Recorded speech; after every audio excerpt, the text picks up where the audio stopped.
I need a bath. Good timing. I haven't had one yet this year. Problem is, I only do what Space Invaders does.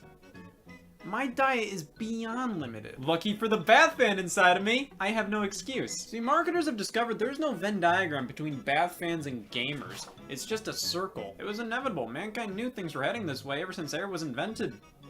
Xbox shampoo. Technically, you can use it on your body and face as well, so it is multi-purpose. I think a better term for it is Xbox skin jelly. I assume the audience for this is people who have never bathed before, but love Xbox, and according to my research, I just can't see them existing. You know, there were a couple of other products a part of this Xbox grooming line, all exclusive to Australia.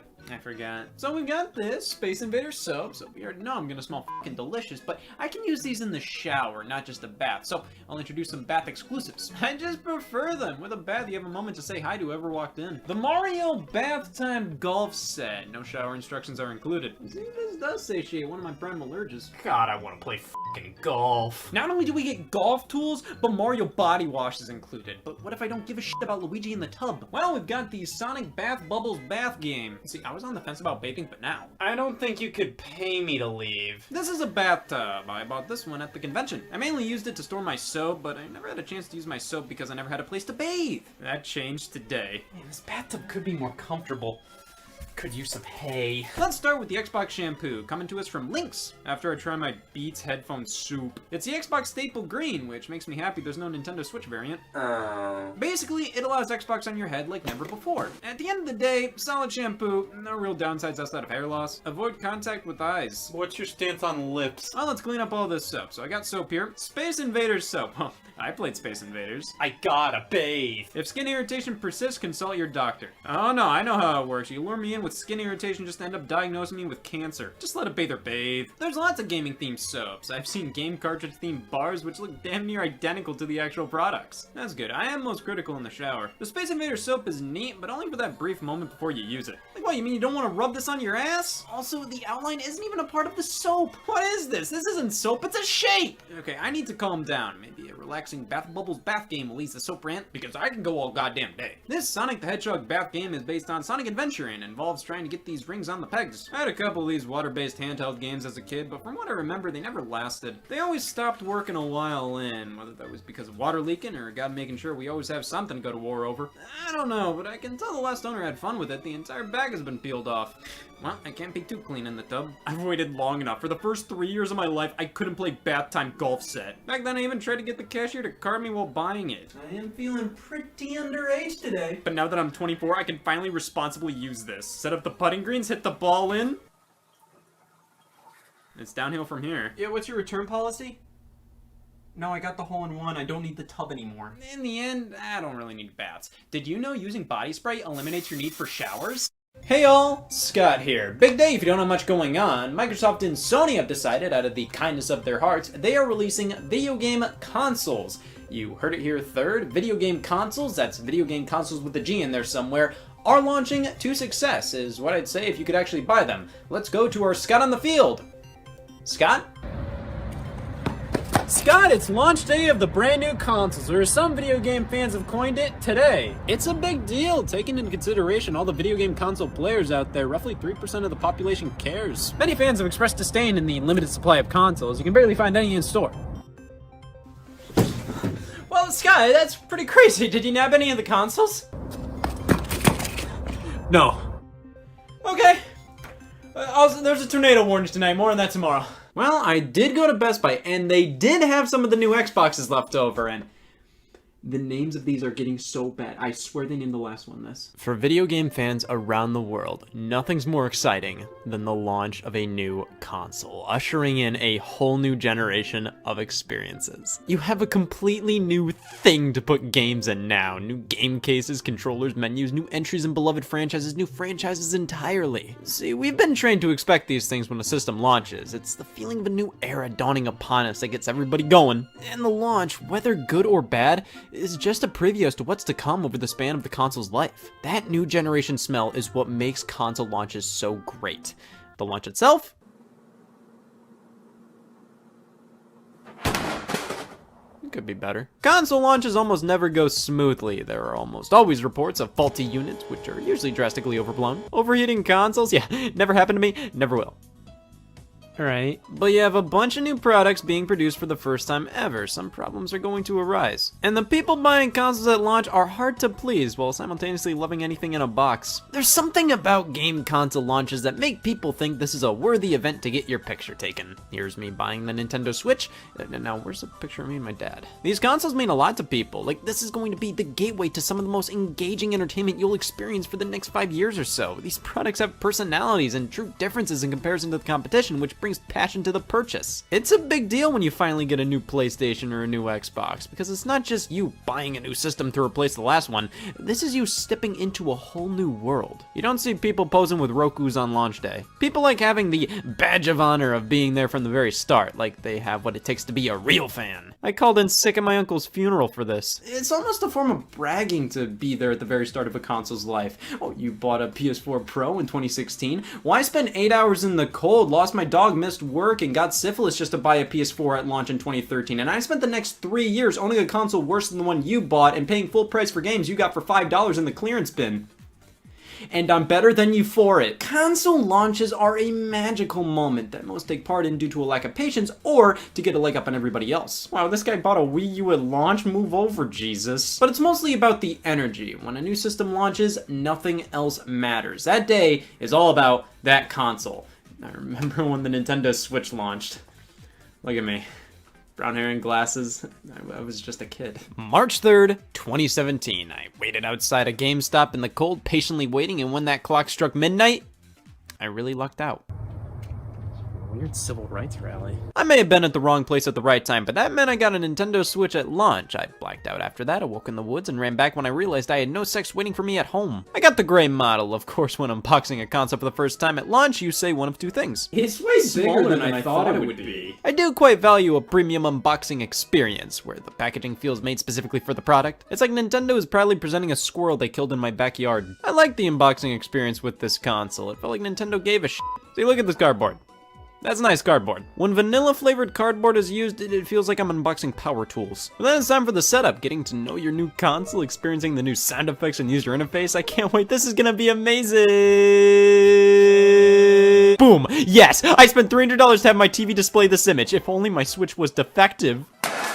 Now it's a console launch. You call off work, skip school, just to have a day between you and the system of your dreams. And a console launch isn't complete without video games to play, and the Nintendo Switch had game. Let's see, I picked up The Legend of Zelda Breath of the Wild for the Nintendo Switch, god damn it. 1-2 Switch was the other big launch title from Nintendo, and I grabbed Super Bomberman R with some downloadable games, Snipper Clips, Fast RMX, and Shovel Knight.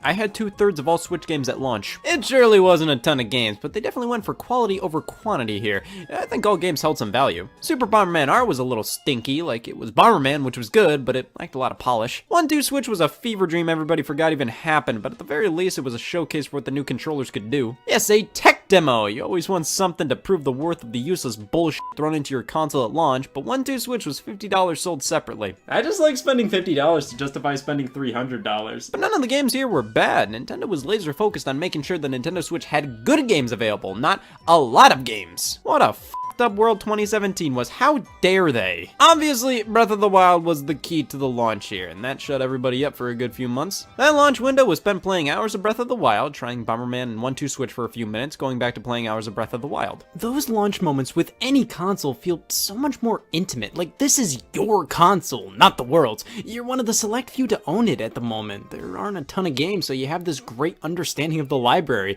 It's a weirdly fun feeling, even though there may not be a ton to do with the system at the moment. Slim pickings for games at the time, but they launched with the only game that really mattered here. Not a perfect launch, but I had a good time with it. It was cool to keep swapping between the console and the TV and taking it out and going, oh, I can play here and here and here. The game boxes were way smaller than I thought they would be. People had issues putting on the Joy-Con straps. If you line them up incorrectly, you have something to complain about online. Of course, there was also the great Nintendo Switch cartridge tasting phenomenon. Somebody discovered that each of these game cards had an incredibly bitter taste to them. Well, that's one point against the Switch. The PS4 was great with this stuff. It's fine. I don't know how this even became a thing people started doing. Like, yeah, it tastes bad. A bitter coating is here to probably prevent people from putting them in their mouths and swallowing. But is there any standard to how a cartridge should taste? Oh, the DS cards. See, those taste okay. See, nothing else beats an experience like that, one where nothing else in the world matters. All that matters is that there's a new video game device coming out that day. Of course, the Nintendo Switch is the only console I fully bought at launch. I did show up for the Xbox One X. I made it, and 3 hours left to spare. At the wrong store. Most of the time you have to pre-order the console to get it at launch, and I'm just not willing to make that commitment for something not launching with 1-2 Switch. But it makes me think, what would it be like if I bought some consoles at launch? Where would I be today if I bought a PlayStation Vita day one? The PS Vita launched on February 22nd, 2012. Kidding. The handheld released 1 week early with the first edition bundle, and then it officially launched on the 22nd. The first edition bundle was 3G enabled, came with a carrying case, memory card, the game Little Deviant, so if you wanted to get your hands on the Vita first and have the rest of the games come out a week later, here you go. Woo! What a way to make your launch just the most damp thing I've ever seen. What does this mean? Like some Vita games came out a week earlier alongside the first edition bundle, but the system officially launched on the 22nd?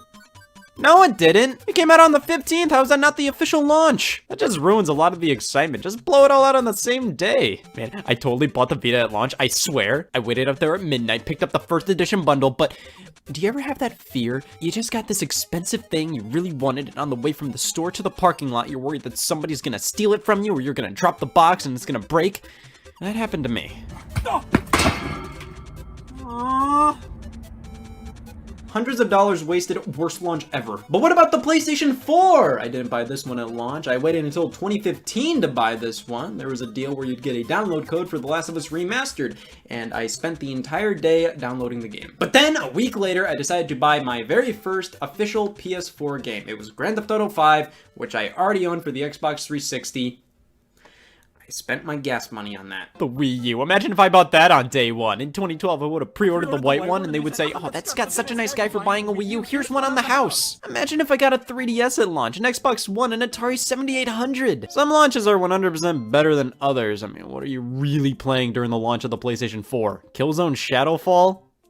Because you really wanted to play Killzone Shadowfall? I bought the Nintendo 3DS the day it got a price cut, a few months after its initial launch. Look at this original box. Why show the 3DS closed like this? Is that really the most iconic 3DS image they could have used? Why not show it open? Show the screen as 3D. Instead, that's all in the back. They're acting like the 3DS is like a really nice fork. A new dimension in entertainment. Just say it can play Rayman 3D. The Wii U at launch? Oh man, we got the deluxe digital promotion on the deluxe model. That's begging to get the question. What's that? You would get Nintendo eShop credit the more you'd buy digital games. It was great. Not a fan of multiple SKUs at launch though. Like, look at the PlayStation 5 and PlayStation 5 Digital Edition. I saw the Digital Edition on sale and thought, well, I can't find the regular one, so maybe. No, just wait to get the version you want. The same thing with the Wii U. I'm sure many wanted the deluxe set, but could only find the basic set at launch. Well, they might as well get the basic set. Who knows how hard the deluxe set's gonna be to find? Yeah, it's a mass-produced video game console. You gotta get the one you don't want because who knows how many they'll mass-produce. The people buying consoles at launch are the hardcore fans who have hundreds to blow at that very moment. Which hardcore fans are gonna say, I want the shitty one. Introduce the more casual SKUs later down the line. It just annoys me at launch because I want a specific one, but can never only find the lame one. The Wii U was so damn slow at launch. Like everything took forever to load, and plus half of the features of the system weren't included out the box. You had to perform a day one update. Now,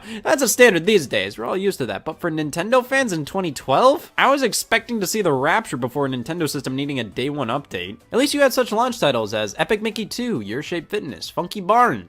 You know, the only one I don't own is Funky Barn. Now, how do I know what it was like to experience the Wii U launch without buying a Wii U at launch? Well, I watched from afar. It's fun to take in all the reviews, impressions, footage from game console launches, even if you're not too interested in owning the thing at the moment. A console launch, regardless of if you bought the console or not, is like Christmas morning. Not only because most take place around the holiday season, but because it's this huge barrage of new things to experience. How does that new controller stack up? Where's the instructions? What do the Wii U discs feel like? Oddly soft. But that's modern console launches. What about the stuff from a few more years back? Oh god, it seems so scary to wait out for the PlayStation 3 and Wii. There was this level of madness for those two consoles that I'm not sure will ever be replicated. People were legitimately camping out with doing the unthinkable.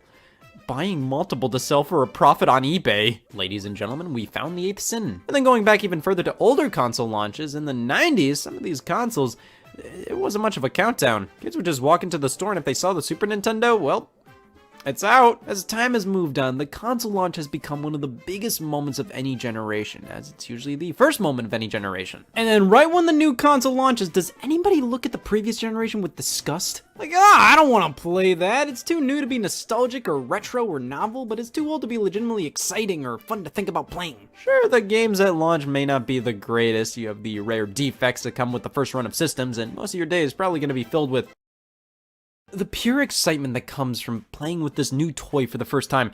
It can't be matched. Opening up that box and seeing the future. I almost feel like I need to unbox these consoles in a certain way. Like, oh, I gotta save the system for last. I gotta check out the controller first. I have to keep all the bubble wrap and plastic in the correct pockets. What if I want to play dress up and put the console back in the box just for fun? This is what makes video games as a medium so much fun. Not only is it fun to play the games, but everything around them is such a blast to do. And that all comes together when a new system comes out. So why do I not give a shit about the PlayStation 5 and Xbox Series X? Because I couldn't pre-order them! I wanted them, honest to God, but I was busy thinking about what it would be like to own them. Damn it! Hey y'all, Scott here. I like candles. Sue me. I should stop ending sentences with that. But I like them, they're fun, and I just bought all these from the store on clearance. They must be clearing the shelves for even more candles. And I'm sure somebody new will make them. What the hell is this? Nothing beats a homegrown video game. A game made by the developers who crafted the series in the first place. Who better to make Eco than Eco? Hey, they made the worlds, they made the characters, they should know exactly what to do. Until they don't want to anymore. Things change, mom and dad don't give a shit anymore. You don't know why, it just happens, and when my parents give up on me, 343 Industries takes custody. Many game franchises have to go through a messy divorce at one point or another, and when there's nobody to take care of them anymore, surely somebody has an open weekend. More series than you may think go through this, especially long-standing ones. A shift in developers. Whether it's a one-time thing or it's permanent, tons of beloved franchises get new developers all the time. Sometimes it's for the best, sometimes it's for the worst, and many times it's for the eh. The shift can be blatantly obvious, with the tone or feel changing drastically. Do you really think the Pac-Man World 2 developers would make Pac-Man talk? This is Blitz games all over it. But sometimes, new developers replicate the original style so well that it's nearly indistinguishable from previous entries. Shadow of the Tomb Raider was the third entry in the Tomb Raider reboot series, primarily developed by Crystal Dynamics, and while they did help with this game, it was mainly done by Eidos Montreal, and I cannot tell any differences. It looks and plays exactly how you'd expect it to, and I feel like the lesser review scores were mostly because it was the third game in the series and not much has changed. People are getting a healthy dose of I'm sick of Tomb Raider-itis. But let's hear it for Eidos Montreal, the babysitters of the Tomb Raider franchise. Montreal is the one-stop shop for sequels to games not made by the same developers.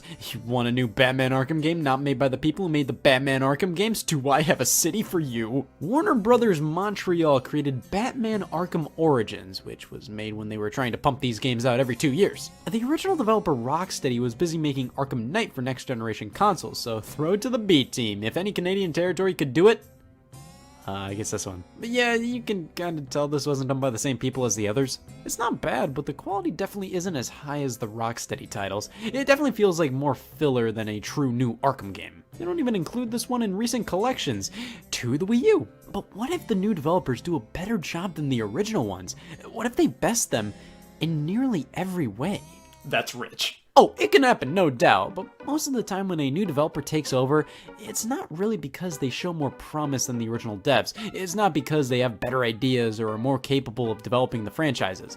More often than not, it's because the corporation that owns the series wants it to continue with more games, but the original team wants absolutely nothing to do with that anymore, so you know what that means. I've always wanted to go to Montreal. I usually don't think about it that much. When I hear a new team is taking over development of a series, I don't immediately jump to that being a bad sign or anything. But yeah, looking back at a lot of these, the last thing I would want is my child being raised by Capcom Vancouver. Hi, Scott Wozniak, Smear Campaign enthusiast. I love dragging developers through the mud. In fact, I hate developers, each and every one of them, especially if they try to make a Sly Cooper game. That's why I need to weed out which ones are bad and which ones are really bad. We're going to be taking a look at a few game franchises that switched developers at one point or another and see what changed in the transition and if adoption is really the best solution to all problems. First up, let's discuss back. Microsoft is one of the shining examples of changing developers of their IPs, mainly because the original teams kept leaving. Bungie created the Halo series. Halo is literally the Xbox game, and because of that, when Halo 3 was positioned as the finale with the tagline "Finish the Fight," Microsoft promptly pissed themselves for 5 years straight. Bungie developed a few prequels after 3, but when Halo Reach released, they were donezo. Microsoft then decided to form a studio that's primary purpose was to just continue the Halo series, and they just couldn't stop finishing the fight. 343 Industries isn't a bad studio, far from it. I mean, Halo 4 and 5 look spectacular, but fans just don't feel like this is Halo anymore. 343 isn't a studio making these games because they want to continue the series, they're doing it because Microsoft is telling them to.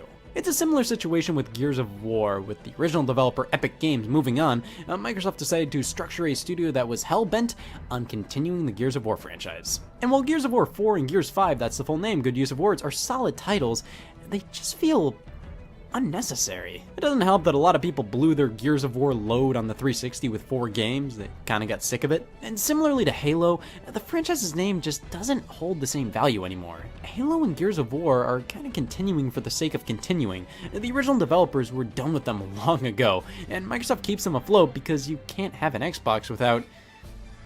And then Crackdown changed developers every time. This is a great sign. Real-Time Worlds to Ruffian Games to Sumo Digital. Now, some team members transitioned over from developer to developer, but let's be honest, the Crackdown series just got worse with every game. Sumo Digital's a pretty good studio, but they're kind of the babysitter of the series developers don't want to make anymore. They worked on Little Big Planet 3, while the original team at Media Molecule was hard at work on Dreams. It took 7 years to come out, so I think that was a fair decision to have another studio work on Little Big Planet. And in my opinion, Sumo did a pretty decent job with 3. It felt like Little Big Planet, bad platforming and all. But what killed the game was the technical problems. So many bugs and glitches and long loading times. It pretty much killed this game right out the gate. And while this is a competent experience, it was bogged down by a lack of testing. I'm sure if Sumo Digital had more time with the game, they would have been able to prove themselves worthy of the franchise. But I think the launch tainted their image. Many fans consider this to be the death of the series. But see, Little Big Planet 3 was a game I knew people weren't too hot on. On the contrary, do you ever just assume some games are enjoyed by a fan base and then use this? Oh my god. We got the Sly Cooper trilogy on PlayStation 2, a beloved set of stealth platformers developed by Sucker Punch. Now, I have no nostalgia for these titles as I was too invested in at the time, but I have dabbled in them since, and these are wonderful games full of style and life. It's a shame they fell victim to the great PlayStation curse. You make around 3 entries, get out. Most of the time, this is due to the original developers themselves wanting to move on, and in this instance, Sucker Punch began working on the Infamous series. However, hints of a new Sly Cooper game consistently appeared, even in Infamous itself. That was because somebody was willing to work on Sly 4 instead. That's right, the Mystery Case Files of the Malgrave Incident guys, Sanzaru Games. They're perfect! They pitched a Sly Cooper 4 to Sony back in 2008. Sony then tested the waters by letting them remaster the originals for PS3, and soon they handed over the keys to the franchise for 2013 Sly Cooper Thieves in Time. It was okay. As somebody who's not a mega fan of Sly Cooper, it's difficult for me to truly go, oh yeah, this is way better than this. Like, I've seen a fair amount of people who weren't diehard fans of Mario Party say Super Mario Party was the best game in the series. The f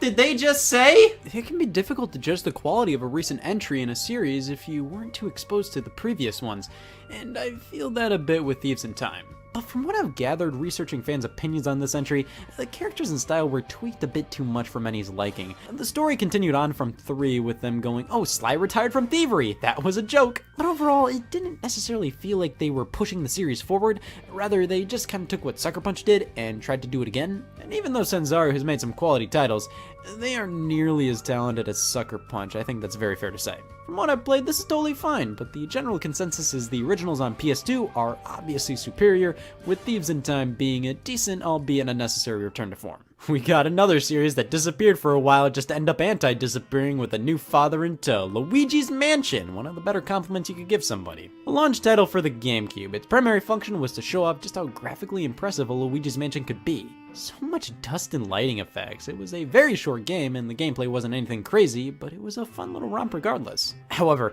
this game has a huge fan base, people who love everything about it to death. This little game had so much character, whether we're talking Luigi, Professor Egad, the ghost, or the mansion itself. It was an incredibly charming and memorable experience. But it also had this light sense of uneasiness. It was still a family-friendly game in the Mario universe, but it was just eerie enough to have that perfect amount of spookiness to it all. It was developed internally at Nintendo, the EAD division, most known for developing the Nintendo games you actually care about. But when a sequel released 12 years later for the Nintendo 3DS, Next Level Games were in charge this time around, and results were somewhat different. Luigi's Mansion Dark Moon featured a new art style for the environments and original characters, which was much more angular and exaggerated, which I think is fine. It gives it a 1950s retro haunted house feel, but it's not nearly as atmospheric, and it always felt odd to me that they didn't tweak the designs of Luigi or Egad to fit more with the rest of the art style. The ghosts in the original look like dead Mario characters. They look like they were designed by the same people who designed Luigi, but here in Dark Moon, they don't even look like they belong alongside the boos in the game, the main ghosts we see in the Mario series. And with the game being on a handheld, they felt the need to alter how the game was set up. Now, there are multiple mansions and you have missions to complete, which makes the game more suitable to just pick up and play. Now, I don't really blame Next Level for this decision, but it's not the most ideal setup for Luigi's Mansion.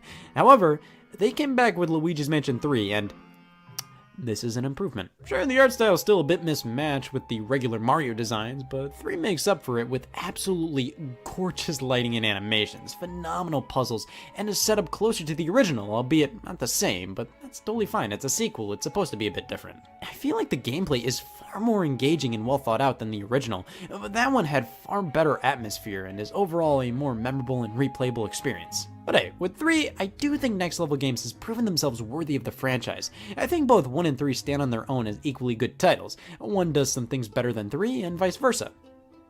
Dark Moon wasn't as good. A game not being on par with the original? That reminds me, Dead Rising! Dead Rising was all about surviving a zombie-infested mall for 72 hours, helping civilians and mauling psychopaths, and at your disposal is all of the above. The game's primary claim to fame was the idea that if you can pick it up, you can use it as a weapon. Couple that with how cheesy the dialogue and characters were while the story took itself as seriously as possible, we have ourselves a winner. The first title was developed internally at Capcom, and it didn't take long for them to give up. Dead Rising 2 was developed by Blue Castle Studios, and Capcom dug their work so much they bought them, and with that, Capcom Vancouver was born just to die. Dead Rising 3 was an Xbox One launch title, and finally we had Dead Rising 4 before death. Well, I've only played Dead Rising 1 and 4, and my opinion is, oh god, 1 is better. 4 is obviously technically superior, it looks really nice, controls fine, there's so much on screen at once, it's pretty impressive. But it doesn't feel like we have as many options in terms of weapons like in the first game. It felt like literally everything could be used. Here it just feels like any average game. I can't pick up any of this, just whatever the game decides is convenient for me to pick up at that given moment. Also, the big thing 4 advertised was the return of Frank West, the protagonist from the first game.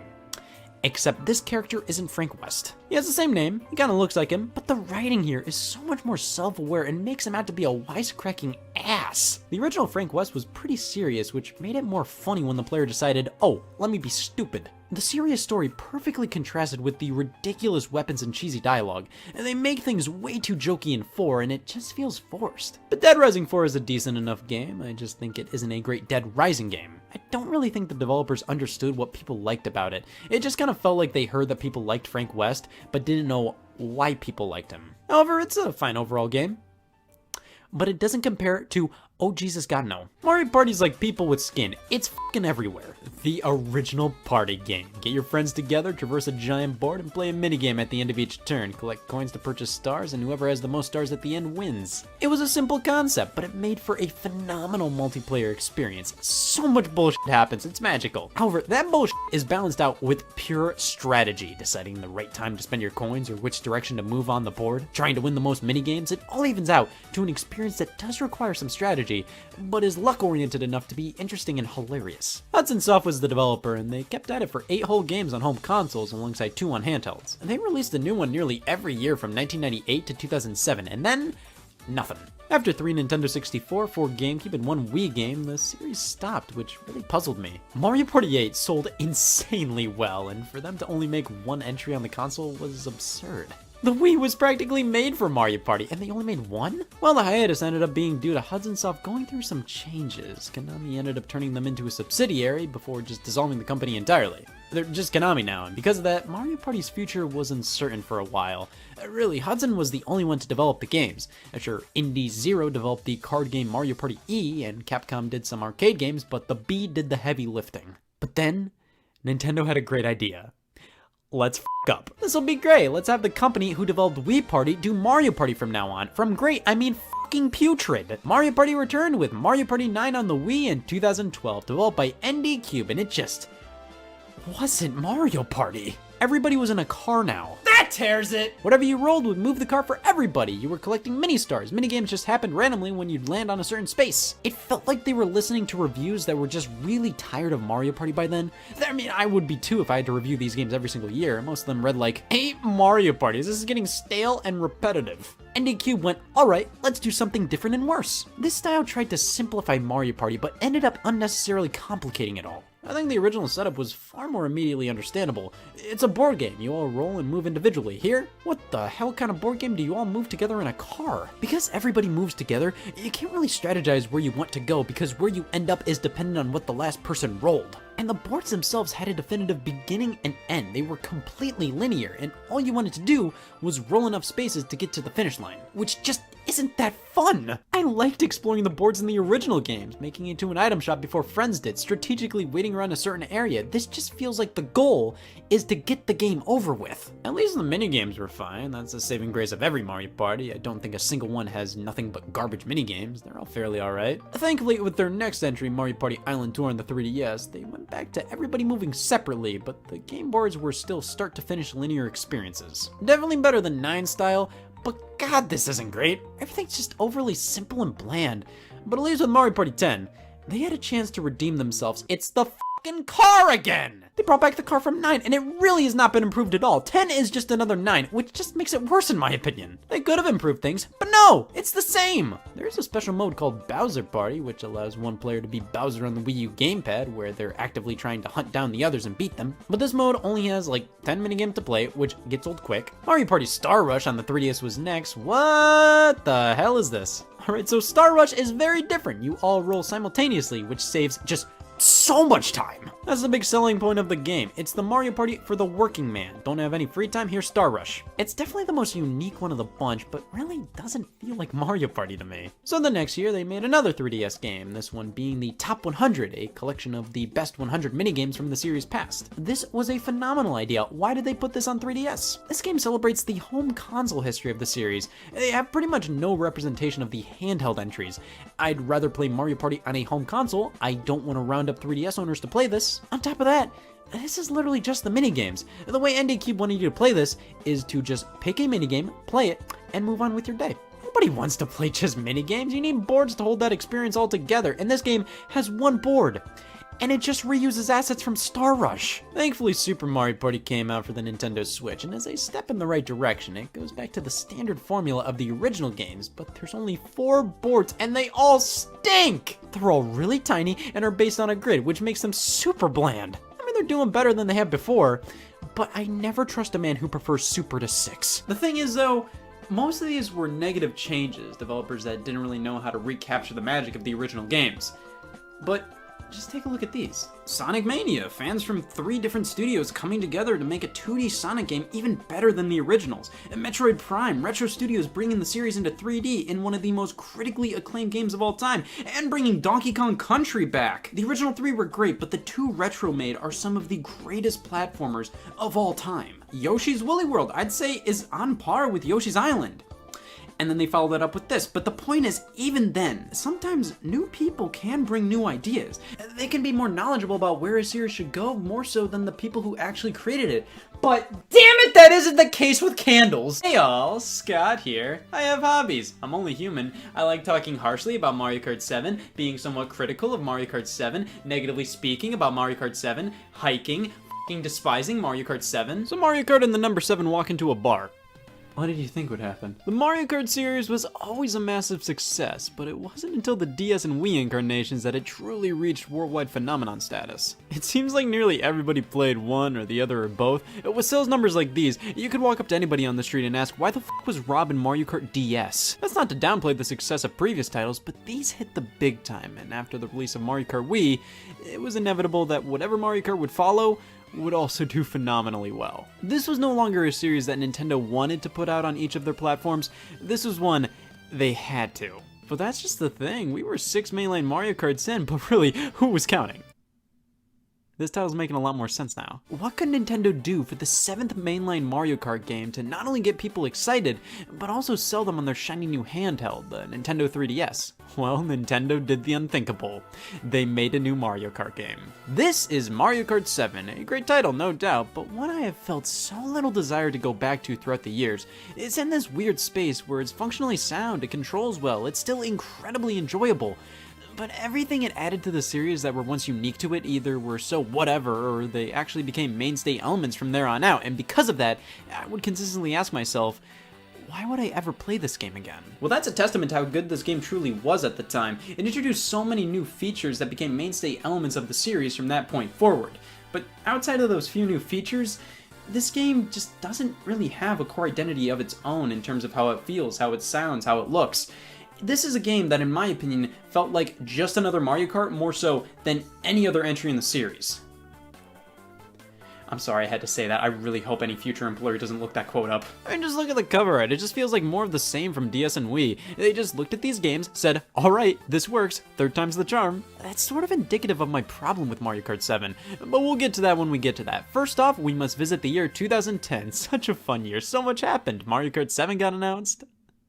The Nintendo 3DS was fully unveiled at E3 alongside some early peeks at games in development. Basically just quick glimpses of titles to come. Most didn't have a final name yet, it was mainly stuff like Paper Mario 3DS and Animal Crossing 3DS. But right alongside those titles was Mario Kart 3DS, Mario Kart 7's maiden name. The game was only a few months into development at this point, but a core feature some journalists noted at the event was that the game featured glaring. Remember when I said 7 introduced features that I couldn't imagine the franchise without? Not much else was really there, it was just a smooth Mario Kart demo in glasses-free 3D thanks to the 3DS screen, but other than that, it wasn't much to write home about. In the background, development was going a bit slower than many would have expected. Only a handful of people were actively working on the game, while others who would have if they had time were busy going to town on Nintendogs plus Cats, also known as priorities. So, around December of 2010, Nintendo enlisted the help of Retro Studios to assist in the game. They just finished up Donkey Kong Country Returns, they were obviously the most qualified for Mario Kart, so they had to help out Nintendo with developing a Donkey Kong themed track for the game, because God forbid Nintendo does it themselves. And they were to develop the retro tracks in the game. I feel like they were only picked because of their name. Now, Retro is one of Nintendo's best subsidiaries, responsible for Metroid Prime and the modern Donkey Kong Country titles. I was surprised when it was revealed they helped out with this game because I don't automatically equate the creators of this to this. Hey, it's whatever, I ate it up. E3 2011 came around, and so did a new trailer for Mario Kart 3DS confirming a holiday release and the 3 major gimmicks of the game: gliding, underwater tracks, and kart customization. Kart customization in this trailer boiled down to, you can get big wheels now. Gliding and underwater sections seem to be interesting ways to spice up the track design, and the game itself looked pretty alright. Kind of a mix between Mario Kart DS and Wii in terms of graphical quality. But we still didn't have an official name for it yet. Nintendo kept referring to it as just Mario Kart or Mario Kart 3DS. Oh, just you wait, because a quick 2 months after E3, the final title was revealed, I think. I was expecting it to just be called Mario Kart 3DS or Mario Kart 3D. Keep in mind, Mario Kart names have never been good. Most actually were just named after the system they were on, so it was a bit of a shocker to see them whip out math on us. So if I had to guess why they did this, I'd say it's because calling it Mario Kart 3DS or Mario Kart 3D may have made it seem like a re-release or remake of Mario Kart DS or any other previous Mario Kart, but in 3D this time. It's strange that this was where they drew the line and started numbering the games, but hey, it's hard to get confused by this title. It's just, I worry that some consumers refuse to play this on the basis they never played Mario Kart 2 through 6. There was a temporary logo used for a few months that I kinda like more than the final one, a few more trailers released showcasing new items, courses, and characters until Mario Kart 7 finally released on on December 4th, 2011. The Nintendo 3DS had a pretty rough start after it launched earlier that year in March, but thanks to a price cut in Mario Kart 7 and Super Mario 3D Land releasing that holiday, it experienced a little something I like to call success. 3D Land was generally considered the more innovative game, I guess, while Mario Kart was more of a safe bet. You knew exactly what you were getting into with this one. But if it wasn't for these two games, we'd all still be alive. They're video games, not Shelter. So that's the history of the world from 2010 to 2011, i.e. Mario Kart 7's build-up to release. I wasn't super excited for this, I just had feelings of, oh great, I can play Mario Kart on my 3DS when this comes out, and not much more than that. I may have just had fatigue from the series at the time. It just felt like, this is Mario Kart, and it will be good. But keep in mind, Mario Kart Wii was only 3 years old, and we were not on the best of terms, so I sold it to pay for 7, and here we are with me going back to Mario Kart Wii saying, I'm sorry, and realizing it was actually pretty good after not playing 7 for over 6 years. I picked this game up fairly quickly after launch. I played it, I enjoyed it, I have nothing else to say. Well, let's see why I have nothing else to say. This is Mario Kart 7.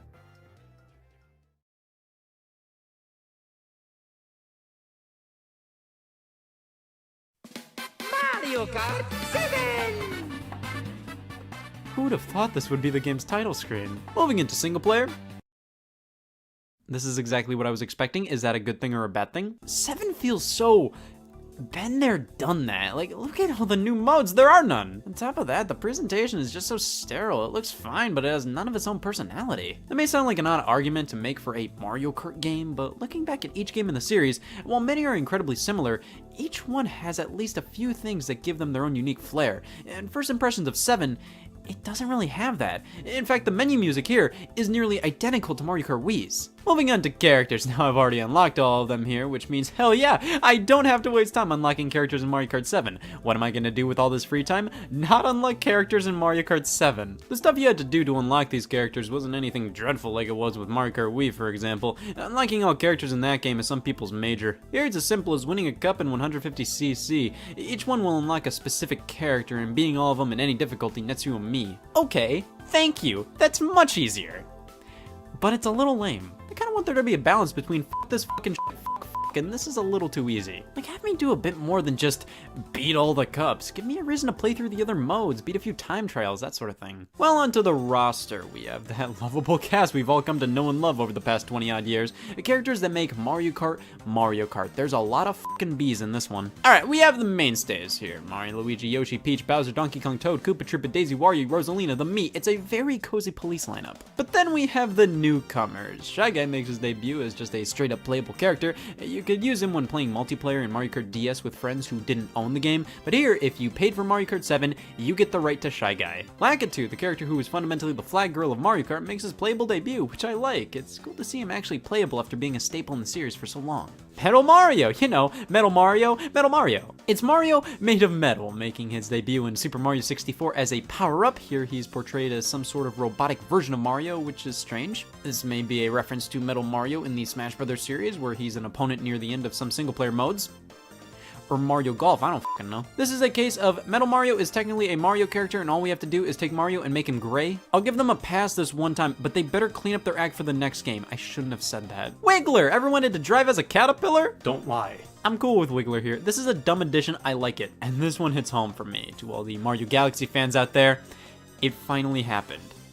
Giant B. Honey Queen is our final character, and my god, why? Out of all Mario characters who haven't been in Mario Kart, hell, Mario Galaxy characters, why this one? That's like if I had to make a racing game based on my life and for the final playable character, I picked this tree that's 20 feet away from me. I mean, sure, this doesn't offend me. I just have more questions than answers at this point. And that goes for the entire roster as a whole. They did the unthinkable. Wario unlockable? Plus, there are a few characters that didn't come back, like Waluigi. Waluigi Pinball from Mario Kart DS returns, but not him. So I remember hearing this thing where the developer said Waluigi wasn't included because he was too creepy. What are you talking about? But now looking into it, apparently it was simply due to time constraints. I mean, I don't need Waluigi, he's not Shelter. But that still doesn't explain the oddball roster we have here. I'll give it some slack. Handheld Mario Karts generally don't have a ginormous list of playable characters, but the playable characters they picked this time around were very questionable. Oh, I have nothing better to do, so might as well hit next. On to the vehicle customization, something I was really interested in. You can change up your kart's body, wheels, and glider, that's it. It's cool we have a lot more options now, but sadly, I don't feel like this is as great as I wanted it to be when it was revealed. Like, yeah, it's kind of fun to mix and match everything up, but overall, when I look back at something like Mario Kart Wii, that was a lot simpler. It was just pick a cart, go. Here, I have to meticulously pick out what kind of wheels I want, when to be honest, it really doesn't matter. The main thing I think most will change up consistently is the kart's body. The wheels and glider, and when you find one you like, you just stick to that forever. Customization here doesn't make me feel more connected to the kart I create. The only time I can truly feel like, oh yeah, I made this monstrosity, is when I put big wheels on it. This is fundamentally the only time I ever feel like I made this. It's weird they didn't bring back the emblem creator from Mario Kart DS. That would have fit perfectly with being able to put together your own vehicle. Customization's a cool idea, and it's fine, it works. I just don't feel an overwhelming sense of freedom or uniqueness with the kart I put together. I end up looking back at the simpler times and realizing this isn't much different or better. Well, let's hop into the first cup. And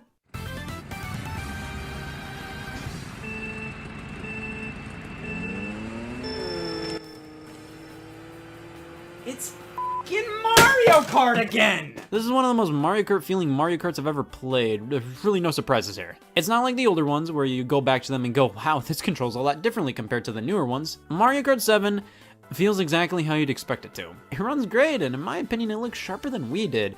Sure, the character models may be kind of blocky, but it's still 4 score and 7 leagues better than DS. Speaking of DS, we have the return of the map on the bottom screen. It really does feel like the best of DS and Wii in terms of looks and features. But with the core racing, 7 introduces gliding and underwater racing, which I think are fine new additions. You don't have to think about them at all. If you drive up to a ramp that you can glide off of, your glider automatically appears, and now you can weasel your way through the air. Underwater isn't all too much different from normal racing, just obviously things are slower and physics are more floaty. However, it's really interesting to me that what used to be considered a no-no throughout the entirety of Mario Kart, that being these giant craters of water, are now considered integral parts of the track. You want to go through these now. Even the returning older tracks that considered water out-of-bounds areas have been updated to make them traversable now. Both of these elements help deliver more uniquely designed tracks and keeps you on your toes to the point where it's sorta hard to imagine Mario Kart without them. But I've been really trying to be more shallow lately, so f these things, I'm only here for the 3D effect. Crank that slider up and experience vision impairment you won't regret. The 3D looks great in this game, giving the courses so much more depth and liveliness. However, it in absolutely no way enhances your gameplay. You don't gain anything for turning the 3D on or off. It's just a good effect that has no bearing on gameplay. But what if you wanted it to? You ever look at all the buttons on the 3DS and wonder, what's this one for? Let's hit up and find out. Oh my god! So this is what a BC's driving. Mario Kart 7 features a first-person view option alongside motion controls. Hit up and you can twist and turn your system to steer. It's an option. But see, I've used a steering wheel or two in my day, and this just doesn't cut it. I'm no idiot. This doesn't feel like driving. They've thought of everything. An officially licensed Mario Kart 7 wheel for the original 3DS. Do my eyes deceive me? I'd be concerned if they did. It is a shell to pop your 3DS into so you can get more comfortable wheel action. This is obviously trying to cash in on the Wii wheel craze that happened with Mario Kart Wii, except with that game, it felt like a natural steering wheel. Here, it feels like a 3DS. Doesn't do much for me in Mario Kart, works pretty well on Brain Age 2. Item-wise, this game has it all. It has no fake item box. Yeah, the item roster in this one feels a bit more stripped down than usual. No fake item box, none of the new additions to Mario Kart Wii return, but hey, we have 3 new items here, starting off with the Super Leaf. 2011 was a big tail-heavy year. 7 released nearby to Super Mario 3D Land, where that game's primary innovation was pandering. It brought back the Super Leaf from Mario 3, so of course Mario Kart got infected with it. Your cart grows a tail. Finally. You have the power for what feels like 30 seconds and just keep spamming the button to spin it. You can deflect projectiles, hit other racers. In theory, it's a nice power-up, but I always feel like I get it at the worst times when it's pretty much completely useless. Yes, I'm all by myself and have nothing to do but go on this straight away. Thank God I have a tail to keep me company. You can use it while gliding to keep yourself in the air for a bit, but even you can come up with positives for Satan. I like the color red, and the tail keeps you in the air longer. Doesn't mean I like either one of these. The Fire Flower. Honestly, it's surprising this hadn't become an item before this. And now, technically, Fireballs were Mario and Luigi's special item in Double Dash, but here, we're a Fire Flower family. You get to spout out as many fireballs as you can over a short period of time. It's a nice alternative to an item like the Triple Shells. Here you get faster ammo and more of it at that, but they're less predictable as to where they'll go, and they're smaller overall. Not an amazing new item, but a worthwhile addition. And finally, the Lucky 7, and no, it isn't an item you get when you're in 7th place. Way to rub it in. This gives you 7 items at your disposal, and you can activate all of them. Just be careful nobody runs into any of them while they're circling around you. See, this is an item that makes you just feel ungodly powerful, but it's difficult to use strategically. I just feel like I have to get rid of all my items immediately, and because of that, I don't ever feel that lucky to get it. I'm just like, alright. The item balancing this time around is alright. it's just kind of boring. It just feels like I get nothing but tails and mushrooms. Nothing like a fun evening in Mario Kart 7 getting tails and mushrooms and like 3 blue shells hit me per race. Oh my god. Overall, I'd say the items in 7 were pretty underwhelming. However, it turns out that movement I was a part of in 2011 actually accomplished something.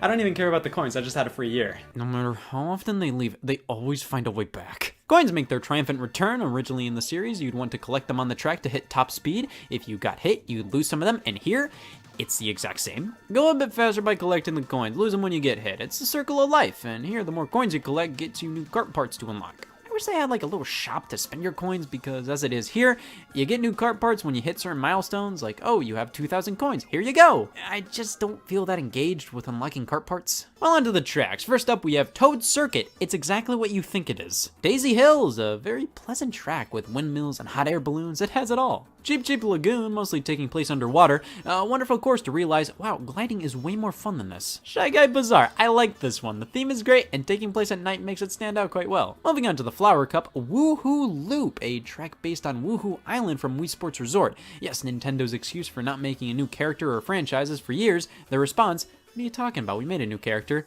Woohoo Island. It's somewhat odd to have this here, but it makes for a fun track. And it's one of the first times a Mario Kart course doesn't feature laps, rather it's one long track split into 3 sections. Woohoo Island was legitimately fun to explore and resort. Just as a Mario Kart track, I think its personality is undermined by a lot of the more out there courses, though it's still a fun time. Mario Circuit, you can go in the castle. How do they get work done in here with a driveway inside? Music Park is definitely the star of the show here. Driving on musical instruments that play music when you're on them. This giant section where you're gliding and avoiding proof that God doesn't exist 2011. Rock Mountain. This one's cool because it literally feels like an adventure. There's this section where you're gliding down from crazy high up and you have this sense of freedom you don't usually feel in a Mario Kart track. Then climbing up with boulders coming down. It's nothing crazy, but a cool one. Star Cup Piranha Plant Slide. Ever wonder what sewers look like? Well,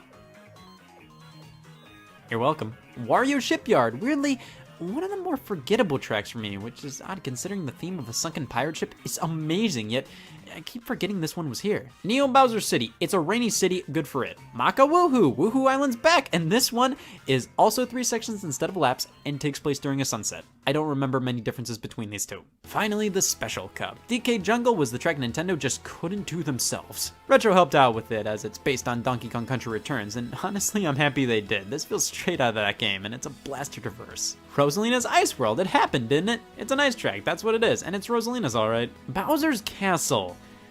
This is a pretty flaccid Bowser's Castle. Nothing memorable, really. It's just kind of there. And finally, of course, we have Rainbow Road, split into 3 sections like the Woohoo tracks. This is easily one of the best Rainbow Roads of all time. You explore space as a whole, going on planets, the moon. It's easily the most distinct and one of the best in the entire series. Overall, not a bad track selection. I'd say 7 has some very high highs, but also some very forgettable lows. No bad tracks, really.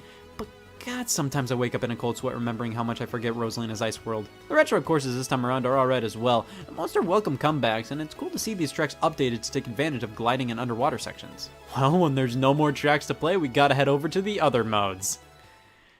Okay, I guess this one. Battle mode, we have Balloon Battle and Coin Runners. They're just okay. At least this time we can very easily change the settings if we want teams, CPUs, all that.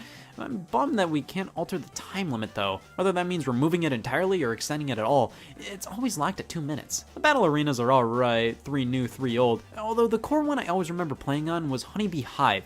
Literally no other courses existed whenever I played online. It would always pick the B one. This game is so pro B it hurts. Speaking of online, it's here, it works, that's really all there is to it. It's pretty much the same as Mario Kart Wii's online, even having the same globe spinning in the background. You vote for a track, it'll randomly pick one, you play it, moving on. Mario Kart's always been Nintendo's gold standard for online multiplayer. This was like the one game they did online well in, and in Mario Kart 7 it works as well as you'd want it to. The Mario Kart channel from Wii returns here. This time you can just access it all from the menu rather than having to install it on your system, and it's just a way to alter online settings, view stats, race against others' time trials. 7 was actually pretty big for Nintendo in terms of the term, the future is now. They actually had to update the game because some tracks featured unaccounted for exploits that allowed users to finish them in record times. Yes, the only reason they ever updated the game wasn't for adding new courses or modes, it was because some people were having just too much fun with it.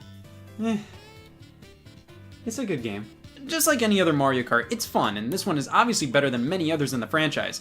but I felt this one had less to it. The mission mode from DS didn't return, neither did bikes from Mario Kart Wii. The customization isn't super crazy in depth. You can't even play versus races, where you can select any track to play on with CPUs. Only time trials are in this one. Sure, gliding and underwater racing are great new additions that help the track design be more interesting. The trick system from Wii returns, and thankfully all you have to do this time is hit the same button as your drift to pull them off. This game is a mishmash of good new additions, lame new additions, and baffling exclusions. But in the end, Mario Kart 7 to me just feels like more of the same. So much of its identity to me is basically it feeling like Mario Kart Wii on the go. But hey, don't take my word for it.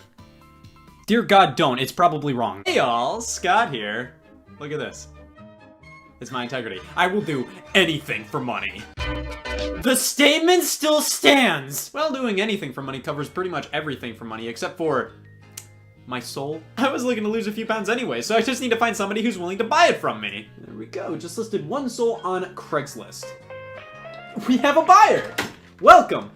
I spelled soup. I'm gonna have to live with integrity for the rest of my life if I don't do something about it. I can't live with myself knowing I can live with myself. That's why it's time to turn to the internet to find some leads. I'm so excited to be anything but happy. Turns out it's possible to get free money from corporations. All you have to do is say what they want you to say. Ventriloquism. It's fucking ventriloquism. This is called a sponsorship, and not only is it the 8th deadly sin, but it's also an artsy way to drain credibility. That is exactly what I could use right now. I just have to form some kind of following online, and corporations will be all over me to show their stupid fucking trash. All you have to do is form a fan base and they'll sponsor your flesh. You know what that means. I'm gonna make a Vimeo account. There we go! Haven't made any content yet, so that means I'm ahead of most of the Vimeo user base. You may say, Scott, you need to give these corporations a reason to give you free money. You need to give people a reason to want to follow you. You need to make something. I'll make a deal with these companies. I'll make content on this account, no problem. They just have to sponsor me first.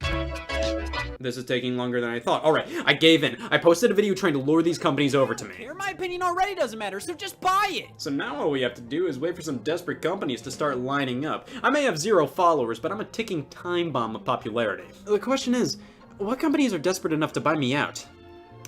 Well, there's Audible, Squarespace, ExpressVPN, but really, who wants to be paid by a VPN service? That's super lame. That's like me opening up my next Vimeo post with, I'm sponsored by the morgue. These guys sponsor literally every being with a pulse online. They'd sponsor a fucking fish if they could. But see, I play stupid Nintendo games. Is there a video game company who's on the market for a Scott? Alright, Plarium, makers of Raid Shadow Legends. Yeah, now this game is a sponsorship legend. Everybody's seen something sponsored by them. I heard this was one of the best RPG mobile games of 2019, with stunning visuals and hundreds of champions from 16 playable factions. Download now to join the fight, available for free. That's exactly why I didn't want to play it. This game has been pushed by social media rock stars ever since its release. This company pays millions of dollars to have popular internet accounts talk about it non-stop, about how it's the best RPG mobile game of 2019 with stunning visuals and hundreds of champions from 16 playable factions. It's available now for free. Join my clan in the game and I might just spit on you. It's the hip thing to get paid for these days, and while I'd rather die than read a press release about Raid Shadow Legends to my Vimeo followers, that's exactly what I'm trying to do here. Considering my Vimeo account officially now has content, I think Plarium's in the market to pay me. So I'm gonna play Raid Shadow Legends to get paid and depressed. So Raid Shadow Legends, it's all about bugs. Look at all these things I can buy. If I want Plarium to buy my soul, maybe buying some of theirs will get their attention. I don't really care what in-app purchase from Raid Shadow Legends I buy, so I'm just gonna close my eyes and pick one randomly. Ah, I bought Tinder Gold. Well, while that's downloading, why don't we learn more about this game with the only method I know how to do research. So Raid Shadow Legends is a freemium mobile and PC fantasy-themed turn-based role-playing gacha game taking place in the fictional realm of Teleria, which has been subjugated by the Dark Lord Saroth. I've been really practicing my sleep reading lately. The game has achieved notoriety for its extensive advertising campaign, most notably its sponsorships with a number of YouTube personalities. Soon to be Vimeo. Alright, Raid Shadow Legends downloaded! I've never heard anybody say anything about this game that wasn't pure bullshit they were paid to say. I'm so excited to see why I never wanted to play this! This is the best mobile RPG of the year! Oh, God, so stupid. I got Raid Shadow Legends and Tinder mixed up again. They both have letters in their names. Alright, so booting it up, we have some graphics and lots of them. Here we go with the gameplay. Gotta tap what attack I want to do, then hit the person I want to attack, move on to the next round. That's it!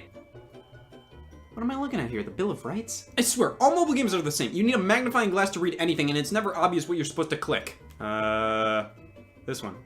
Well, we're this far in, and I'm still not sure what the title means. This is the kind of title that's so vague it can work across every single living product. It's either Latin, or I can play further to find out what significance it has.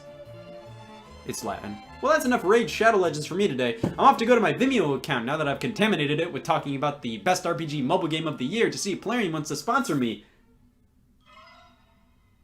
Wait, if the entire point of them sponsoring everybody about this game was to just get the word out about it, I did exactly what they wanted me to do without even getting paid for it. Even if I reiterate, this is just some garbage generic RPG mobile game I don't give a piss about, I don't find it fun at all, haha, it doesn't matter!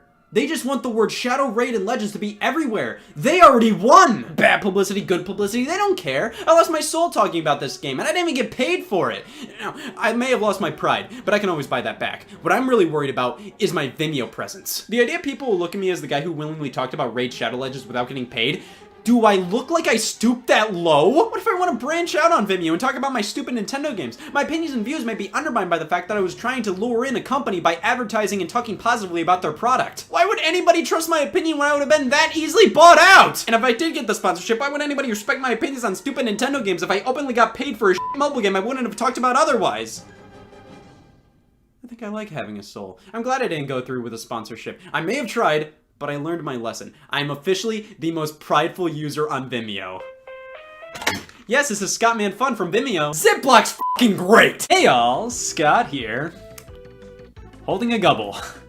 It's Wednesday, alright. You know, it's moments like this that really makes me appreciate collecting video games. Like, where would I be without that? Hey y'all, Scott here. Where the f is Gubble? Buying video games is my #1 favorite pastime. Playing them is a close 13th. Having just a big fat wall of all things lonely is so satisfying. Being able to walk in here and have endless entertainment at your disposal while also having stories and memories linked to each and every piece of your collection. See, I think a lot of people have that mentality, even if they're just casually buying games. But I think things truly get serious when you really care about the condition of your minute to win it case. Face it, you're a video game collector. No! And game collecting isn't the worst hobby to get into. I mean, think about it. You could spend $60 a week on a game you may or may not play. Or you could be a fan of Homicide, things could be worse. Now, do I get joy out of the fact that I have this many games and I've only played like 2 of them? Well, I have intentions to play through the majority of these games, and I've at the very least given them all a try. I've made miraculous progress with that. I played through a game and there we go, check this one off the list, and then I buy Monsters Inc. for PlayStation 2, I'm never gonna get through these, aren't I? But that's the beauty and horror of video game collecting. There's no true end to it. There's subsets of things to collect. You can collect all the games for one console, or collect all the variations of a console in general. You can make sure you have all the boxes, all the games in a certain series, or just collect the games you're interested in. There's no true right or wrong way to collect video games. Yeah, I may consider those who throw away the cases and keep the discs in a binder to be Stalin 2.0, but that's how they want to do it. They don't affect me in any way at all. Game collecting doesn't necessarily have any rhyme or reason to it. It just sort of happens. One day you're hanging out with Brink, 7 years later, what happened to me? And I will say this, game collecting does quite a bit to a man. You save all your game boxes for collecting purposes, and then when you buy a hairdryer, oh man, should I save the packaging? But I wouldn't have an entire room look like this if I didn't enjoy it, so let's talk the ins and outs of the hobby. And for me, it all started on that fateful day in 2013 when I looked at my copy of Forza 3 and said,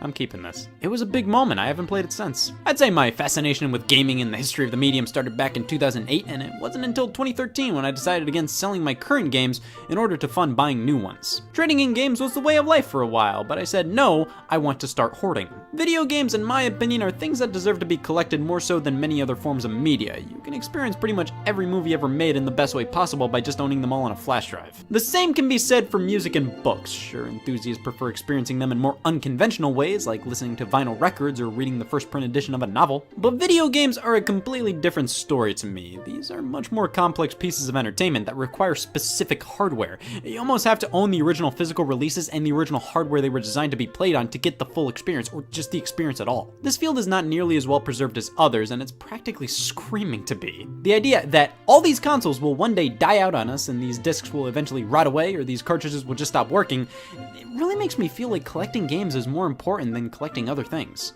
I feel much more inclined to collect and almost try to preserve these myself. Sure, old games are re-released on modern platforms all the time, and fans rip the game files and pop them online for people to download. These games get preserved in one way or another. But there's something about playing a game on the original console with the original controller, having the original case and artwork, the manual, plus having a lot of these games on a bookshelf looks fun, so I bought more. I think going online and seeing all these game room tours and collection overviews people would post made me really want that for myself. Every week I'd head to the retro game store closest to me and buy whatever caught my attention, and, get this, was also dirt cheap. That's why my game collection at the start consisted of Wheel of Fortune and Nigel Mansell's World Championship Racing. Come on, when I found this, it was a Super Nintendo game in the box, and it was $2. I'd be an idiot not to buy that, right? You don't have to say right back, I knew you were thinking it. I think the idea of just enjoying buying these games, regardless of their value, kept collecting from ever getting stale for me. I feel like if you're only interested in collecting the expensive stuff because they're expensive, the motives to collect feel much more hollow. It doesn't feel like you want to own a game because it's a game you won or you think is cool. It feels like you only want it because of its monetary value. Like, I remember when I went to a retro game store for the first time, this was my first experience seeing a Super Nintendo cartridge for sale. It was literally so cool seeing it, and I don't know why. The label was much smaller than I imagined. It was in great condition, and it was $20, the exact amount I had in my wallet. I didn't buy it. I didn't have a Super Nintendo at the time. Why would I? This was back in 2009, 2010 or something, and when I was starting to get actively interested in retro video games. The Super Nintendo was always seen as the greatest system of all time, and seeing Super Mario All-Stars on a shelf really resonated with me, and I've kind of had that mentality with collecting ever since. It's cool to see this stuff in person, regardless of what it is or how much it costs. I usually always value the history of these games and what they represent, even if there's barely much to them. I of course think it's cool to own rare and valuable titles, but that's not exactly what I'm specifically out here to do. I like buying games that I can actually see myself playing and enjoying, or games that were prolific titles in that console's library. Basically, I buy games I'm legitimately interested in. But then there's this stuff that's just so stupid. I love them. I buy what I like. Of course, I feel there are certain games that are a must-have for any video game collector, but just because a game's value is worth $1, it doesn't mean it's inherently less valuable to me personally than a game that's worth $10. I think that keeps the experience of collecting far more enjoyable and more fulfilling. When I was first starting to collect games, I kind of just went with what I could afford, but also still wanted. That meant filling out the Xbox 360 and Wii libraries alongside the nosebleeds of NES games. Yeah, Ghostbusters, one of my first NES games. I had a couple of quarters left over in my car. But as time went on, the collection started to fill out. Every now and then I picked up the must-have games any game collector needed if they were available at a store I was visiting and at a reasonable price, and 7 years later, can you tell I'm not Amish? I have been more than happy with my collection for a few years now, probably ever since 2017, 2018. I have most of the games that I really wanted back when I started. Plus nearly all of the North American Wii U games. Yeah, I'm one of those guys. Of course, there's always going to be stuff I want that I don't have, but at this moment, I have most of the stuff that I needed. And that, of course, means everything I add to this collection from this point forward kind of feels like overflow. None of this was ever necessary to own.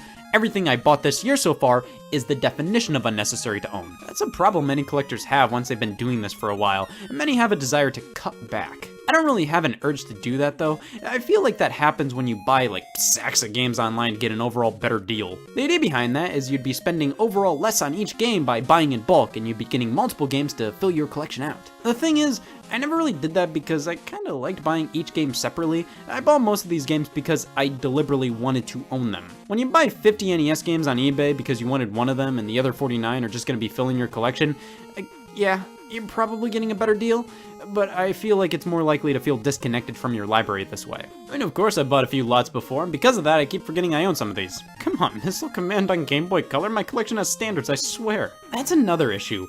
Forgetting you own some games. When you get to a point in your collecting habits, you may accidentally buy Bloodstone twice. That's why some collectors create a spreadsheet or use a service to catalog their collection. See, I randomly get the urge to do this sometimes. I list all my games once and then I never update it. It makes collecting seem more like a job than a hobby, and that's no fun. I just do this because I love games, but for some reason, many people look at collecting as if it's a skill. Like if anybody ever asked me, oh wow, how did you achieve all this?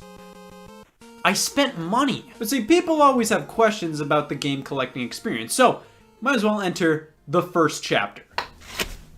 Where do I begin? I hear way too many people ask, how do I get into collecting? What the hell kind of a question is that? Just do it. How do you complete transactions? Okay, that will be $10 for Donkey Kong? What the f do I do? Do you really think this was all strategized? No, I just bought games and didn't sell them for 7 years. I think something a lot of aspiring collectors ask though, is what to collect first. I got started just collecting for the systems I owned at the time. The Wii, 360, Wii U, GameCube, 3DS, DS.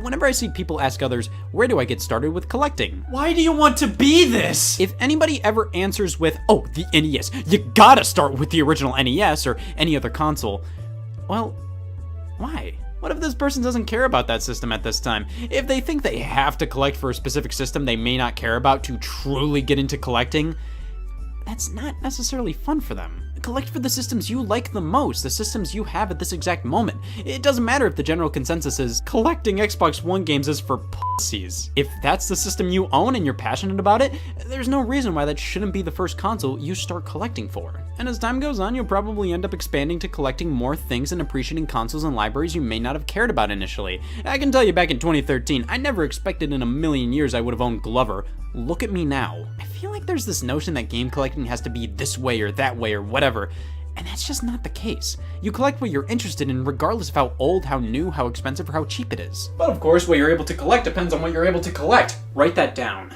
Alright, if we're collecting new games, keep this in mind. If you want the most bang for your buck, getting games as cheaply as possible throughout the year, make sure to study prices on games on shopping websites and all the deals in general. You will start to notice patterns. How a lot of multi-platform games on PlayStation and Xbox consoles drop in value fairly quickly. The games will go from $60 to $30 just like that. Exclusive titles on these platforms may take slightly longer to go on sale, but a lot of the times they'll get permanent price cuts around a year after release.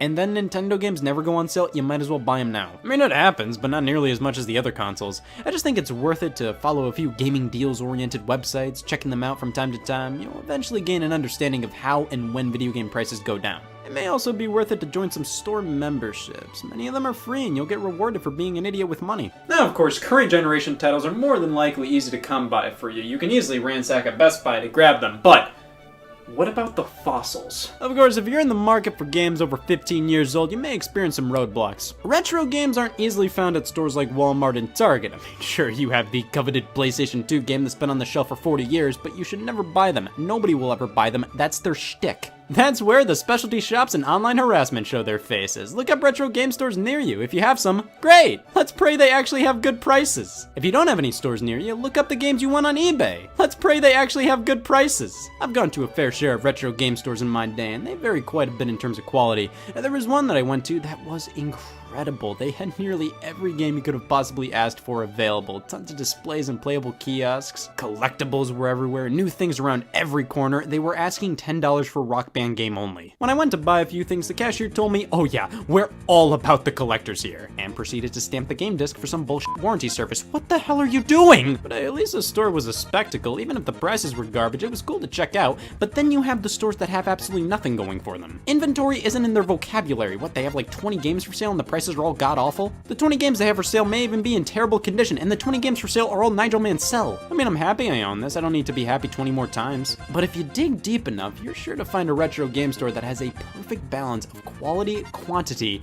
and decent prices. But for some people, that's just not good enough. They won't settle for decent prices. They want people to pay them to buy a game. Well, the only way you're gonna potentially experience that are flea markets and garage sales, synonyms for disappointment. I have gone to so many flea markets and garage sales because you hear these stories of literally buying lots of 50 of the rarest SNES games for $0.25. So many people find amazing things there. Oh, I found a PS3 for $5. I found a Sega 32X for free. I found my wife. But whenever I go to these, it's not only totally up in the air if video games are even going to be available, but if they're worth my time at all. Who knows? Probably not. I went to a garage sale where this 12-year-old kid was selling Wally on Wii for $20. That was the best deal I've ever seen at a garage sale. Of course, you need to do some serious research and planning to walk away from one of these with a good haul. When researching garage sales, you can see if they specifically mention video games in their descriptions. And flea markets, you just have to show up incredibly early because there's a good chance if you show up later in the day, if there were good games there, they were already bought by the scalpers. People who buy as many games as they can, not because they want them, because they want to resell them for above market value. I would say these people are the scum of the earth, but really, I've taken history classes. There were some bad people out there. Scalpers are probably okay people, but they make things kind of gross for people who want things. I'm not looking at the guy selling all these consoles saying, oh, he probably accidentally got a lot of doubles for Christmas. That's why, if you desperately want something, you have to wake up early and sometimes call in some favors. That's a thing you have to get used to as a collector. Asking people about video games, or if they have video games they don't want anymore. Back in the day, I was petrified at the thought of telling people I even knew what the word Nintendo was. I didn't want people knowing I was a... Now I'll gladly tell you about Mario and Wario on the Super Famicom, I don't care. It used to be pretty difficult for me to express myself about my interests back then. I had this feeling that people would look down on me for knowing so much about video games. I don't want to look like a loser in high school. I'll wear Nike socks and use Axe body spray, damn it, I'm cool, I swear! Now who the hell cares, it doesn't matter, look at me, do I look like I don't do this? Now you can avoid all this human interaction by just heading on over to eBay or other online sites. The great thing here is that whatever you want, you can just look up and boom, there's all of them being sold. No trying to find it in the wild, no asking cashiers if they have any copies of Rocket Knight Adventures and they respond to you, wow, aren't you a little young to care about such old games? To that I say, how little do you think of me? I know what I'm about. Yeah, you don't have to go through that. All you have to do is give your keyboard an aneurysm, find exactly what you want, either bid on it or buy it now. It's tolerable, but I'm not alone with this one. I still prefer buying stuff at a store. I know, it's wild. I thought online shopping was the way of the future, but buying games at a store makes it less likely things are gonna get broken during shipment or not look the same as their pictures or something. It's way easier to get scammed online, but some stores may sell things for higher prices. But in a lot of cases, I find the extra money I'd spend at a brick and mortar store would be worth it considering I can see the game in front of me, I can physically hold it. The store may even let me test the game out to know 100% if it works. eBay, you may get a deal, you may not, and I think that's the core thing stopping many from getting into collecting. The money. Some people just don't have Glover bucks, and that's perfectly respectable. See, I got into collecting when all I had going on was high school and a minimum wage job. You ever just go to high school, go home, and have nothing better to do? Yeah, that's high school. I didn't have much to spend my money on other than video games, so a good bulk of this stuff was built up during that time. But I still preferred going for a good handful of the cheaper games I wanted rather than blowing my entire paycheck on one sort of expensive one. While it's no doubt cooler to have a rare and expensive title in your collection, I find it's important to see value in the valueless. Hey, my collection wouldn't be complete without personal trainer walking. Want to know how much I paid for it? You know, it's rude to ask people what their salary is. But hey, while I find joy in the things I collect regardless of the value, that's another thing that really depends on the type of person you are and the type of games you want to collect.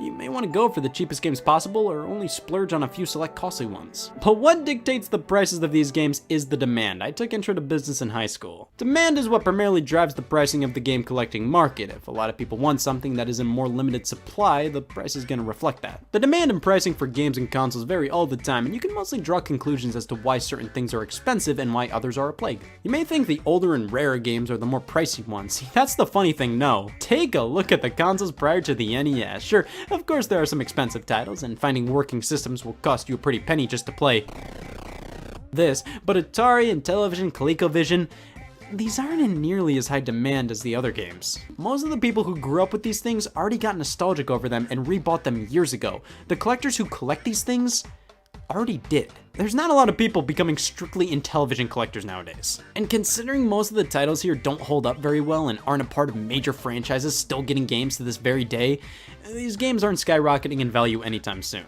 When we move on to the NES, SNES, Sega Master System, Genesis, Game Boy, this is where collecting gets a bit more competitive. Demand for these games are far higher because they're Nintendo and Sega. They still make games, particularly Nintendo. These games are always relevant because Nintendo's always relevant, and many of the most beloved and revered game series of all time got their start on these consoles or in this era in general. Because of that, these games do hold their value. However, people who grew up with these systems primarily got the nostalgia bug for them around 2010 or so, and thus prices haven't really come down on them, but they aren't necessarily shooting up. But then we move on to Nintendo 64, PlayStation, Sega Saturn, Dreamcast, GameCube, PlayStation 2. These prices keep going up. And in my opinion, that's because the people who grew up with these consoles are getting to the age where they're feeling nostalgic over them. They want to experience these games again. Couple that with the fact that these games don't get re-released on newer consoles all too much, and the only true way to play a lot of these is by tracking down original copies, and we have ourselves a reason as to why Mario Party 6 costs the same as a brand new video game.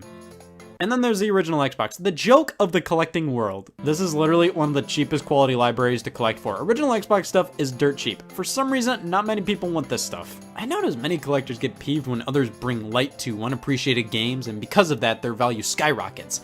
And I never understood that mentality. Yeah, sure, you'd have to pay more for the game now, but that shows there's money in the retro game market. Because of that, more stores can open up. You have more members of the collecting community now. You just have to pay $10 more to own a game. Suck it up. Understanding the general value of games, what certain games should be priced at, all that is integral to not getting treated like a fucking idiot by the seller. I'd recommend going to price charting websites to see the going average value of certain titles, as well as just going out there to stores to get a whiff of what prices generally are. But we're talking used games here. You could be one of those creeps who never opens any of their games. That brings us to the condition of the games you want to collect. Yes, I personally don't want to get to the point where I know the difference between plastic seals on video games, but if we're gonna go through the basics, we have to know This is how you get on a list. So some people only collect sealed video games. They don't open them. I mean, sure, I'm not one to criticize your own stupid fucking hobby, but why? I mean, having a couple sealed games, sure. I own a few, but the only reason why I don't open them is when I don't really have a reason to. Like, I own Breath of the Wild on Nintendo Switch. I wanted the Wii U version because it's a neat little collectible thing, but I can already play the game.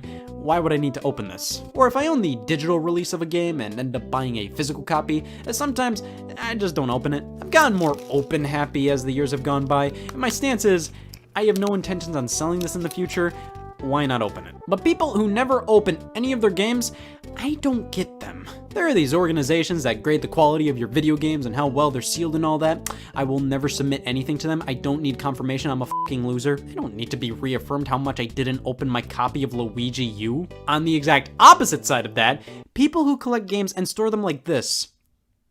What's the goal here? What's the point of collecting games if you're not gonna take good care of them or flaunt them in a respectable manner? I hate storing games like this. It's a pain to pull a game out and pop it back in its place. Some people don't mind owning the disc without the cases. Yeah, sure, I don't mind living without breathing. Might as well make a sandwich with these things if you're that opposed to taking care of them. Like I said, it's up to the collector what they warrant as acceptable in their collection. And me personally, I don't mind if the instruction manual is missing or something, but if the game originally came in a plastic case, not a cardboard box or something, it needs to be in the plastic case. It needs to have the original artwork. I have nightmares about the fact this is what my copy of GTA 2 looks like. And really, that brings us to the problems associated with video game collecting. Really, the fact that I'm so frugal about how my video games look on a shelf, I'm shocked I made it this far in life. I love collecting and having this giant wall of garbage, but I kind of miss the simplicity of the smaller game collections. Yeah, you don't have as many games to play, but those games were your games. You have a bit of an attachment to the small library you own. Even if you have a few duds, you still played them for all they were worth. Now it's like, yeah, I own Brutal Paws of Fury. I'm not the man I want to be. So much space is taken up by these things. And sometimes I look outside and see all the kids playing with their Xbox Ones where all the games are digitally stored on the hard drive. And owning digital games used to be an absolutely disgusting thought. No way I want the box, the case, the artwork. But as the years go on, it's more and more appealing. It's nice to have everything you want on one console. You don't need to go rummaging around for the disc. Sure, there are tons of negatives with digital content, but many times, I'll gladly take convenience over the principle of owning the physical game. I used to want to own a physical version of every game I'd play. Now, while I like that, it's not as big of a deal to me. I'm kind of like, yeah, if I want to pick it up someday, the physical copy will always be floating around on eBay. I'm in no rush. And that's a thought I've had a lot lately. Yeah, I do have this feeling of preservation when I'm collecting these games. But who am I kidding? I don't think there's any one-of-a-kind items in my collection. Anything that gets released, I don't need it right now. When I officially really want something, I can always find it on eBay most of the time, no problem. The price may be lower, the price may be higher. If it's higher, well, that's my fault, but eventually I'll find it at a decent price. And that's the case with most games I kinda want, not really want. I don't really care about many one-of-a-kind items. Couple that with the memories of a smaller game collection, and I honestly wouldn't mind selling all of my games just to start collecting all over again from square one. Don't take that as I don't feel any connection to these games. I don't care about these things anymore or anything. It's just those first few years of collecting were so much fun. They were exciting. It was great picking up games I always wanted for the first time ever. And considering all the games I own can just be rebought all over again, I think it may be kind of fun to start all over from scratch. Sure, I'd probably keep a few things like Mario Galaxy. This was my original copy. That would be like me spitting in 10-year-old me's face if I sold it. But collecting was and is such a fun time that I wouldn't mind doing it all over again. Game collecting's a fun hobby to get into, and I really hope I inspired somebody out there who's lonely to become lonely and in debt. Now I think the only thing left to do is to go through my favorite things in the collection. The Super Smash Bros. Ultimate Special Edition. This is a nice fat little box. I love adjectives in this too. The entirety of my Wii U collection. I have one of the last major releases being Axiom Verge, and some of the more rare games like Mario and Sonic at the Rio 2016 Olympic Games, Wii Sports Club, and of course Hello Kitty Cruisers. Fun fact, this game is bad. We dare! I never thought I'd own a copy. The Super Mario All-Stars Collector's Edition on the Wii. I always wanted this ever since it released back in 2010, and it was a joy seeing it go from $70 to $20 after it got re-released. The Wii Sports Nintendo Selects re-release. This is actually really cool because in North America, this is the only way to get Wii Sports in a full official case because it usually got bundled in with consoles in this little sleeve. I remember actually printing off my own Wii Sports case, so to get a full official one is magical. Just Dance 2020 on the Wii and Just Dance 2019 on the Wii U. I love this because this came out on the Wii and not the Wii U, and this was the final Just Dance on the Wii U. This was one of the highlights of living in the year 2019. Chibi Robo on the GameCube. This is one of the pricier titles I own, but it's all worth it because it's Chibi Robo. GameCube demo discs I would play on a kiosk at a Walmart or something. I have always wanted to feel like a Walmart. BioShock Infinite. I just have a lot of fond memories with this one. You know those games that once you're done with all your responsibilities for the day, you just run home to play through a game? That was Infinite for a good few days. BioShock and Oblivion combo pack. I didn't know this existed until I saw it for sale. I had to get it because I've never seen it before. FIFA 13. This game hit it big back in high school. Everybody was playing it. It was a huge deal. I just wanted to feel like I was a part of the craze, so I ended up buying it 3 months ago. Grand Theft Auto San Andreas for the 360. This is such an oddball release. Just the fact that they had to re-release it in the Platinum Hits casing makes me feel like I never want to look at it again, but it's San Andreas, and it's running on the 360 in HD. Just the fact that they re-released this with no indication that it wasn't a new 360 game by saying it's San Andreas HD or something and just acting like this was a 360 game all along is very interesting. Devil May Cry 5th Anniversary Collection. This is literally just a bundle of all the 3 Devil May Crys on the PS2. I just found it interesting that they tried to celebrate the 5th anniversary of something. 5 years is nothing. FIFA 14 on the PS2. I just like how this exists. Sonic Jam on the Sega Saturn. This was my first Sega Saturn game, and it's currently one of 2. This is such a cool, obscure Sonic game. It's a compilation of Sonic 1, 2, 3, and Knuckles, and there's a 3D overworld you can explore, and it compiles all these commercials and artwork. It's amazing. Tetris Attack on the Super Nintendo. Tetris Attack is quite possibly my favorite Super Nintendo game of all time. Moving on. Tetris. It's Tetris. You have Tengen Tetris, which is a rare version of Tetris that was an unlicensed NES game. This is a much better version of Tetris than the official Nintendo released one. Mega Man 6, this was one of my first big NES splurges at the time. This was only around $40, so nothing crazy, but this is honestly one of the coolest Mega Man releases on the original NES. They actually did a lot to mix this one up compared to the first 5 titles, and it was originally published by Nintendo. That's fun. Castlevania Bloodlines, this was another splurgy one, nearing the $100 mark. Not necessarily proud of that, but this was only released on the Genesis. I couldn't buy it anywhere else, and then Konami decided in 2019 to re-release it on every platform. Comic Zone is really fun. 100 classic books for the Nintendo DS. The nerve of Nintendo for taking advantage of public domain books to turn the DS into an e-reader. I have an e-reader. Nintendo 3DS Guide The Louvre. I got really weird on eBay one night and bought this. This was only available at the Louvre gift shop and is a virtual tour of the museum. There's definitely more, especially in the closet, but it doesn't matter because we've reached one of my favorite parts of the collection. The hairdryer box.